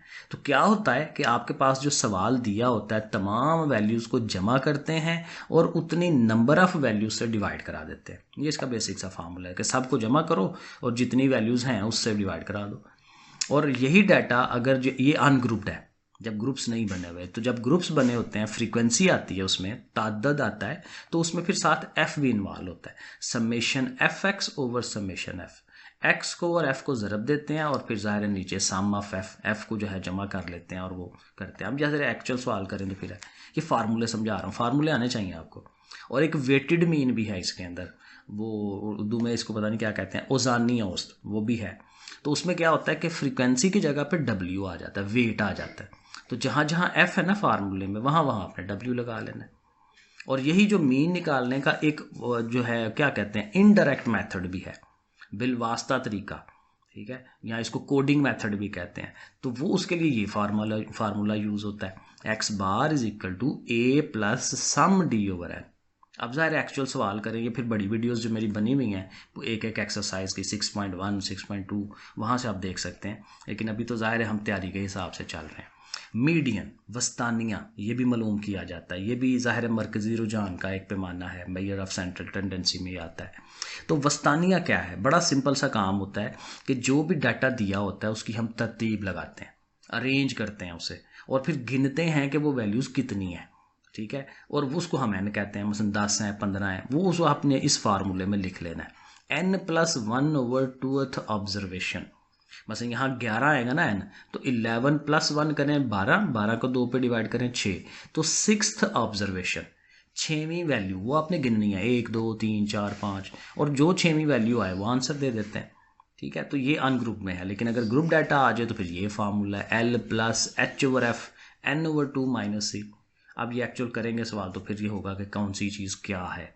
मॉड है आध, उर्दू में इसको आध कहा जाता है, बहुत ही आसान, सबसे आसान काम ही ये वाला है कि जो डाटा आपके सामने है उसको आप गौर से देखें और जो वैल्यू सबसे ज़्यादा दफ़ा आ रही है उसको हम मॉड कह देते हैं, आध कह देते हैं। तो ये बड़ा आसान है, लेकिन इसका भी अगर ग्रुप्ड डाटा आ जाए फ्रीक्वेंसी डिस्ट्रीब्यूशन वाला तो वो बड़ा काम हो जाता है। बड़ा सवाल हो जाता है। F m minus f one over 2FM minus F1 minus F2 into h, ये इसका फार्मूला है। फार्मूले तो एटलीस्ट आने चाहिए ना, एमसीक्यूज में भी आ सकता है, शॉर्ट क्वेश्चन में भी पूछ सकता है। ज्योमेट्रिक मीन अकलीद सी औसत, उर्दू में पढ़ना मुश्किल हो जाता है, अकलीद सी औसत ज्योमेट्रिक मीन। ये क्या होता है कि तमाम वैल्यूज़ को आप ज़रब दिलाते हैं, मल्टीप्लाई करवाते हैं, और जितनी वैल्यूज़ हों उतनी 1 ओवर में पावर ली जाती है। तो इस तरह से GM आ जाता है। लेकिन ये तब लगाते हैं फार्मूला जब वैल्यूज़ 3-4 हों, बस ज़्यादा लंबी चौड़ी ना हो, तो ये फार्मूला ठीक है, ओके है। लेकिन एक तो वैल्यूज़ अगर बहुत ज़्यादा हों या वही बात फ्रीक्वेंसी में आ जाए, तो फिर ये हम एंटी लॉग वाला फार्मूला इस्तेमाल करते हैं।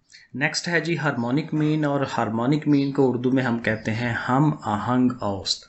ठीक है जी, ये भी एवरेज ही होती है लेकिन उल्टी है। ये हिसाबी औसत या अरिथमेटिक मीन जो है ये उसका उल्ट है। यानी इसमें क्या करते हैं, n ऊपर आ जाता है और नीचे सम लेते हैं किसका, 1/x का। यानी जो वैल्यूज़ हमारे पास दी होती हैं उन सब को 1 ओवर में लिखते हैं और फिर उसका सम लिया जाता है, उनको ऐड किया जाता है। ठीक है, और अगर फ्रीक्वेंसी आ जाए, ग्रुप डाटा आ जाए, तो फिर n की जगह सम f है, और फिर यहाँ ये जो 1 लिखा हुआ है वहाँ f आ जाता है, सम f ओवर x।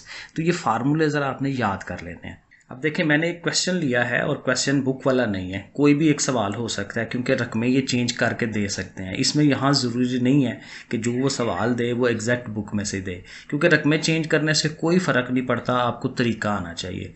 तो ये देखें, कुछ रकमें मैंने लिखी हैं, कुछ वैल्यूज़ लिखी हैं, और इसकी सारी चीज़ें हम एक एक दफ़ा कैलकुलेट करके देख लेते हैं, क्योंकि कोई भी चीज़ आ सकती है। पहले देखें, अरिथमेटिक मीन हिसाबी औसत निकालते हैं, सम x ओवर n है ना, तो हमने सब को जमा कर लेना है। तो देखें, ये तो जमा करना आसान है ना, कैलकुलेटर पे हम जमा कर लेते हैं 47, और n की वैल्यूज़ कितनी है, 1 2 3 4 5 6 7 8, गिन लेंगे, 8 वैल्यूज़ हैं, और 47 को 8 पे डिवाइड कर देंगे तो आंसर आ जाता है। तो इस तरह से अरिथमेटिक मीन आ जाएगा, हिसाबी औसत। इसी से अगर हम हार्मोनिक मीन पे जाएं तो फार्मूला यही था कि n ने ऊपर आना है और नीचे सम आना है किसका, 1 ओवर x का। सो देखें, इस तरह से करके एक दफ़ा ये स्टेप बना लें। 8 आ गया ऊपर, नीचे देखें वही सारी वैल्यूज़ 1 ओवर में। और ये देखें, अगर आपके पास अच्छा कैलकुलेटर है तो ये सारा एक ही दफ़ा ये सारी कैलकुलेशन हो सकती है। ये मैं अगर आपको दिखाऊं, अगर आपके पास कैलकुलेटर बेहतर वाला है, सो ये देखें ऐसे करके, यहाँ देखें ये ओवर बना होता है, ये ओवर वाला बटन है, तो इसको दबाएं और लिख लें। मसलन पहले 1 ओवर f है, 1 लिख के, और ये नीचे की तरफ एरो दबाएं और 5 लिख दें। एरो को थोड़ा आगे करें और प्लस का साइन, क्योंकि प्लस होना है। अगली वैल्यू जो है 1 ओवर 3 है, फिर इसको दबाएं 1 ओवर में 3। अब देखें ना, फिर वही बात है कि आपकी खुद प्रैक्टिस कितनी है कैलकुलेटर को इस्तेमाल करने की। ठीक है, तो ऐसे करके लिखते जाएं और सारी वो अब जब एंड पे इक्वल टू दबाएंगे तो उसने आंसर दे देना। तो इस तरह से करके इन सब का आंसर एक ही दफ़ा में 1.502327 आ जाएगा। सही, और फिर 8 से इसको डिवाइड करा लीजिएगा तो ये हार्मोनिक मीन बन गया। तो हार्मोनिक मीन समझ आ गया। फिर मीडियन के लिए मैंने बताया था क्या करना है, हमें इनकी तरतीब लगानी है, छोटी रकम से बड़ी की तरफ। बड़ी से छोटी भी हो सकती है, लेकिन नॉर्मली ये हमारे लिए अच्छा होता है, हमें समझ इससे आती है। 3 है, फिर 5 जितनी दफ़ा आ रहा है, 6 आ रहा है, 8 है, 9 है, सबको हमने लिख देना है। और फिर मीडियन, अब गिनने, इनको चूँकि गिन लिया हुआ है ना, 8 वैल्यूज़ हैं, तो n + 1 ओवर 2, 8 + 1 ओवर 2 यानी कि 9 ओवर 2 यानी कि 4.5। अब यहाँ एग्जैक्ट वैल्यू नहीं आई, 4th वैल्यू होती तो हम चौथी गिन लेते हैं यहाँ से वैल्यू। ये 4.5 है, तो उसका मतलब ये है कि 1 2 3 4 ये जो चौथी वैल्यू है और उसके साथ अगली 5वीं वैल्यू, इन दोनों का आपने प्लस करके 2 पे डिवाइड करा लेना है, तो फिर वो आंसर हमें मिल जाएगा। ठीक है जी, तो ये देखें हम उसको लिख रहे हैं, 2 पे डिवाइड कर रहे हैं, 5.5, ये हमारा अब मीडियन आया। सही हो गया। और जो मॉड है, आद जिसे हम कहते हैं, वो तो बिल्कुल आसान है कि आपने ये जो तरतीब लगाई है डाटा की, इसमें से आप देख लें कि कौन सी रकम सबसे ज़्यादा दफ़ा है। तो 5 सबसे ज़्यादा दफ़ा है, तो वो आप लिख दें कि मॉड या आद जो है हमारा वो 5 है। इस तरह से ये हो गया। फिर ज्योमेट्रिक मीन के लिए मैंने कहा था कि अगर आसानी हो तो आप तमाम रकमों को ज़रब दे लें, और ज़रब दे के जितनी वो ओवर में पावर उसकी वो बननी है, रकमें जितनी हैं वो आप ओवर में लिख लें, 1 ओवर 8। अब सबको ज़रब दे के ये एक रीज़नेबल वैल्यू आ रही है और उसकी 1 ओवर 8 पावर ले लें। ठीक है। अब पावर लेनी जो है ये आपके सामने ही है। तो ये अमाउंट है 97 2 और ये 3 दफ़ा ज़ीरोज़ हैं। अब इसकी पावर लेनी है ना, तो आप डायरेक्ट ये बटन दबाएं, ये वाला एक्स के ऊपर जो डॉट बना हुआ है इसको दबाएं तो वो पावर बना देगा, और पावर भी ओवर वाली है 1/8। तो आप ये ओवर वाले बटन को दबा दें। देखिए ओवर वाले बटन का कितना फ़ायदा है ये, ठीक है। और 1 जो है आप इसको 8 लिख सकते हैं ऐसे पावर, ठीक है। और ये आपको डायरेक्ट आंसर दे देगा। तो ये अगर कैलकुलेटर आपके पास इस तरह का नहीं है ना, तो थोड़े से पैसे लगा लें, क्योंकि अभी 10th में भी आपको फ़ायदा होना है, और अगर आपने फर्स्ट ईयर सेकंड ईयर भी पढ़नी है तो ये ज़रूर लेना चाहिए, ठीक है। तो ये बहरहाल 5.603 आ जाता है ज्योमेट्रिक में। फिर ये कुछ और फार्मूले हैं, इंतशारी पैमाने, मेयर्स ऑफ डिस्पर्शन कहते हैं जिनको। ये तो था कि हम दरमियानी वैल्यू निकालते हैं किसी डाटा की। अब हम ये देखते हैं कि वो जो डाटा, जो मालूमात दी होती हैं वो कितनी फैली हुई हैं, ठीक है। फैलाहट उसकी कितनी है, कितनी डिस्पर्स हैं चीज़ें, दूर दूर कितनी हैं एक दूसरे से। उसके लिए ये दो ही बड़े फार्मूले हैं, एक तगयरत है और एक जो है standard deviation, variance and standard deviation. Variance का फार्मूला हमारा s² is equal to sum x minus x bar उस सारे का स्क्वायर ओवर n। हमने क्या करना है, हिसाबिया औसत अरिथमेटिक मीन लेना है, उसमें से तमाम x की वैल्यूज़ को सब्ट्रैक्ट करवाना है। जब करवा लें, माइनस करवा लें, तो जो आंसर्स आते हैं उनको स्केयर लेना है, उन स्केयर्स का सम करना है, उनको ऐड करना है, और फिर n जितनी वैल्यूज़ हों उससे डिवाइड कराते हैं। इसका आसान तरीका ये वाला है, ठीक है। ये आसान तरीका क्या है कि जो x दिया हुआ है उसको सम कर लें, और उन x के जो स्केयर्स हैं वो ले लें और उसको सम कर लें, और ये फार्मूला लगा लें। ये ज़्यादा जल्दी हो जाता है, वरना दोनों फार्मूलों से आंसर सेम आता है, कोई इशू नहीं है।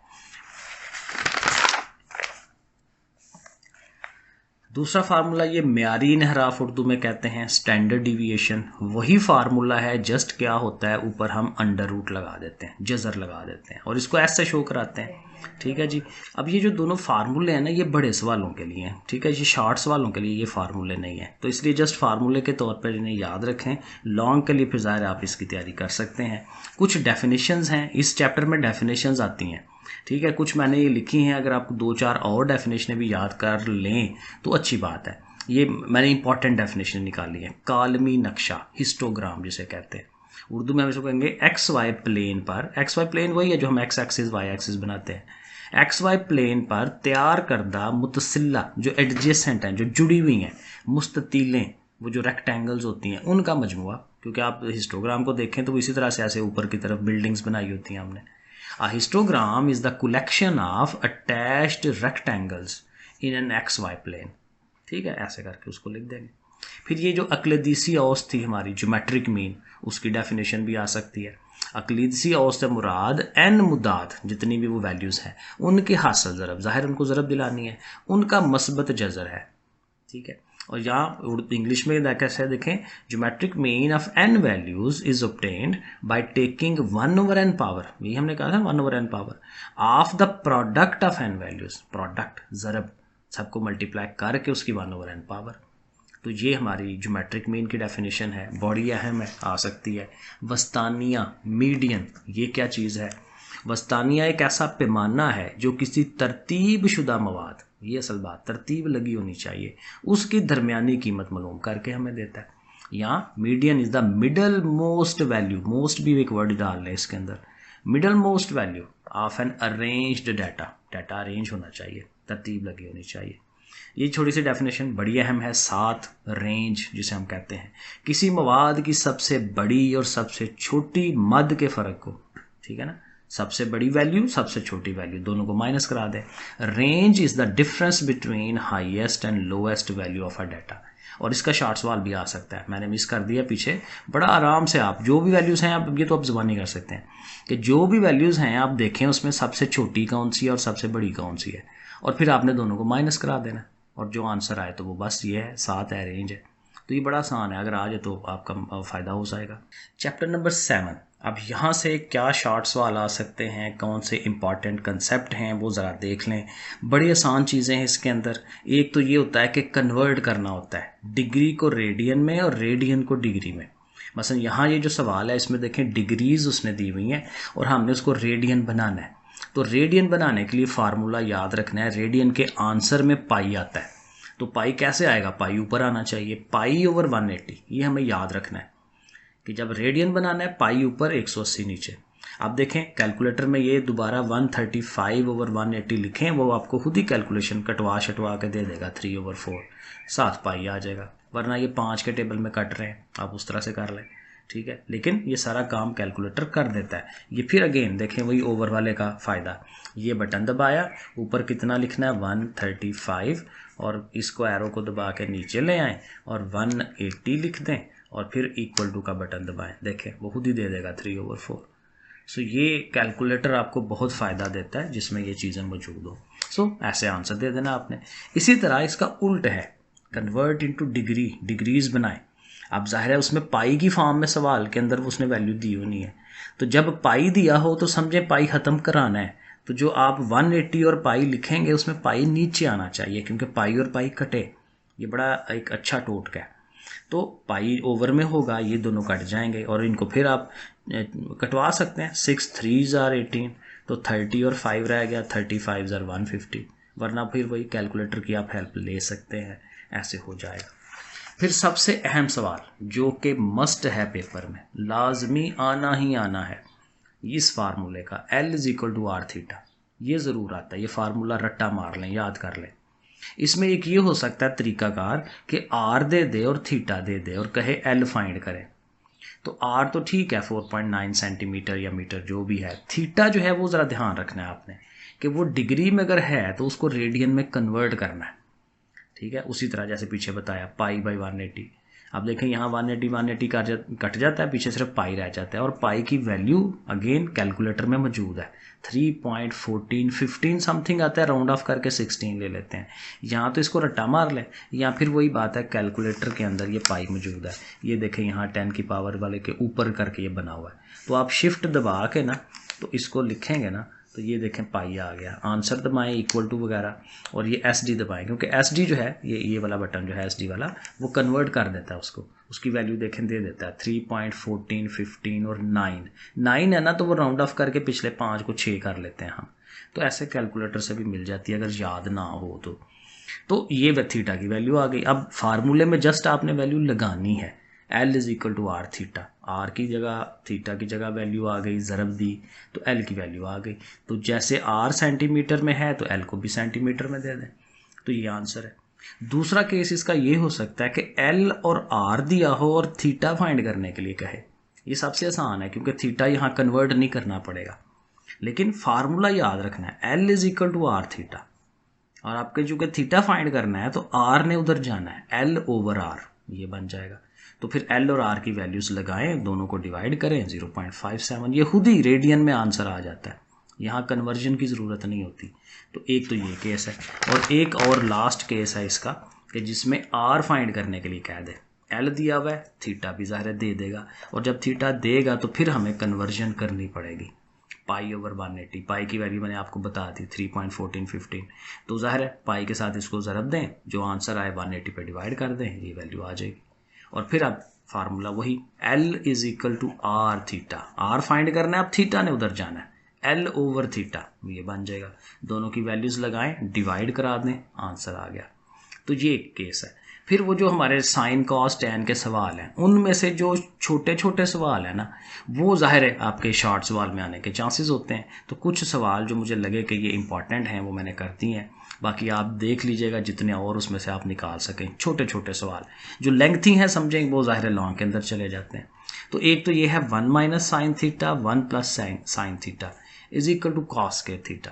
तो ये बड़ा आसान है, आप ये लेफ्ट हैंड साइड को लें और ये इस पर गौर करें तो इस पर फार्मूला लग रहा है a - b × a + b, तो a का स्क्वायर माइनस b का स्क्वायर है ना, तो 1 का स्क्वायर तो 1 नहीं होता है, साथ ये साइन स्क्वायर थीटा है, 1 - sin स्क्वायर थीटा, तो ये क्या हो जाता है cos स्क्वायर थीटा, ये फार्मूला है उसका, और यही हमारी राइट हैंड साइड है, तो ये प्रूव हो जाएगा, left hand side = right hand side.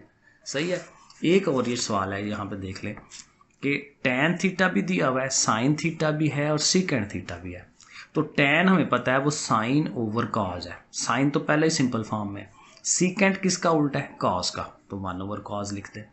अब देखें ऊपर 2 sin है, नीचे 2 cos हैं, sin और sin का स्क्वायर हो गया, और cos और cos का स्क्वायर हो गया, और sin/cos क्या होता है tan, ठीक है, तो फिर उसको वापस tan में ले जाएं, तो ये सारी तीन चीज़ें मिलके एक ही सिंगल चीज़ बन गई tan स्क्वायर थीटा। कुछ और इसके अहम सवाल हैं, ये भी ज़रा देख लें, बहुत अहम चीज़ है। 1/1 प्लस साइन, 1/1 माइनस साइन। तो चूंकि ये 1 प्लस साइन और 1 माइनस साइन ओवर में आ रहा है ना, तो आपको इसका ज़ाहिर है ज़ुआफिकल एलसीएम लेना है, दोनों नीचे आ गए क्योंकि दोनों डिफरेंट हैं। और फिर जो मैं तरीका बताता होता हूँ, नीचे वाले से कटवाएं, जो चीज़ रह जाए वो ऊपर वाले से मल्टीप्लाई होती है। तो ये दोनों कटे, 1 माइनस साइन थीटा 1 के पास जाएगा, वही आ जाएगा। 1 माइनस साइन कट गया, 1 plus sign 1 jar 1 plus sign. जब ऐसे लिख देंगे ना तो ये प्लस का साइन और माइनस का साइन कट जाएगा, 1 और 1 हो जाना है 2। और नीचे देखें फिर फार्मूला है, ठीक है ना, A plus B and A minus B, तो ए का स्क्वायर माइनस बी का स्क्वायर, तो 1 minus sine square cos square होता है, और 2 ओवर कॉस स्क्वायर चूंकि ओवर में है ना तो वो सीकेंट हो जाएगा, 2 सीकेंट स्क्वायर थीटा। और एक और ये भी सवाल बड़ा अहम है, 1/2 कोसिक 45 की कहता है वैल्यू फाइंड आउट करके दें। तो कोसिक चूंकि डायरेक्ट वैल्यूज़ की नहीं होती टेबल के अंदर, तो वो साइन के इसका उल्ट होता है, तो 1/sin 45 ओवर में लिख दें। अब sin 45 की टेबल के अंदर से वैल्यू ले लें 1/2 अंडर रूट, और चूंकि आप देखें ये ओवर के नीचे ओवर है ना, तो ये जो सबसे नीचे वाली चीज़ है ऊपर चली जानी है, तो 2 का अंडर रूट ऊपर चला गया, नीचे 2 आ गया। और ये जो नीचे वाला 2 है ये समझे एक कंप्लीट नंबर है, और कंप्लीट नंबर को 2 हाफ नंबर्स में कन्वर्ट किया जा सकता है। ये जो अंडर रूट होता है ये हाफ होता है, तो फिर एक हाफ ये कट गया और नीचे एक हाफ रह गया। सो 1/2 अंडर रूट इसकी वैल्यू आती है। एक दो और शार्ट सवाल हैं, ये ज़रूर देख लें। सीकेंट थीटा है, कॉट थीटा है। सीकेंट है 1/cos, कॉट जो है वो ज़ाहिर है कॉट tan का उल्टा है ना, तो cos ने ऊपर जाना है, साइन ने नीचे आना है, तो ये cos कट गया, 1/sin लिख दें। या इसको एक स्टेप और भी ले जा सकते हैं, 1/sin है ना, तो साइन का उल्ट क्या है, कोसिकेंट, तो कोसिक थीटा जो है आप ऐसे इसको आंसर दे सकते हैं। और एक लास्ट क्वेश्चन इसका, cosec square theta minus cot square theta. अब जाहिर इनकी वैल्यूज लगाएं, कोसिक जो है 1/sin है, कॉट cos/sin है, तो चूंकि दोनों के नीचे साइन आ रहा है तो वही साइन इसका एलसीएम बनेगा, और ऊपर वाली चीज़ें भी वैसे की वैसे ही आ जाएंगी। और 1 माइनस कॉस स्क्वायर, इसने साइन स्क्वायर हो जाना है, ऊपर भी नीचे भी साइन स्क्वायर है, कट जाएंगे, आंसर 1 आ जाएगा। तो ये इसका। और एक दो डेफिनेशन भी ज़ाहिर आ सकती है, बड़ी अहम डेफिनेशन, जाविया, एंगल क्या चीज़ है, दो गैर हम हत शुआएं, ऐसी शुआएं जो हम हत नहीं है, कोई एक तरफ को जा रही है, कोई दूसरी तरफ को जा रही है, जो कि हम सिरा हो, स्टार्टिंग पॉइंट उनका एक हो, तो फिर वो क्या करती हैं, एक जाविया बनाती है। तो लें जी, ये 7 चैप्टर हमने कोशिश की है कि इसके अहम सवाल निकाले जाएं, इनके इम्पॉर्टेंट, और इसकी रिवीजन की जाए। तो ये ज़रूर इनको 2-3 दफ़ा इसको पढ़ें, देखें, समझें और तैयारी करें, इंशाल्लाह आपको बहुत फ़ायदा होगा। ठीक है जी बच्चों, ओके, फिर अल्लाह हाफिज़।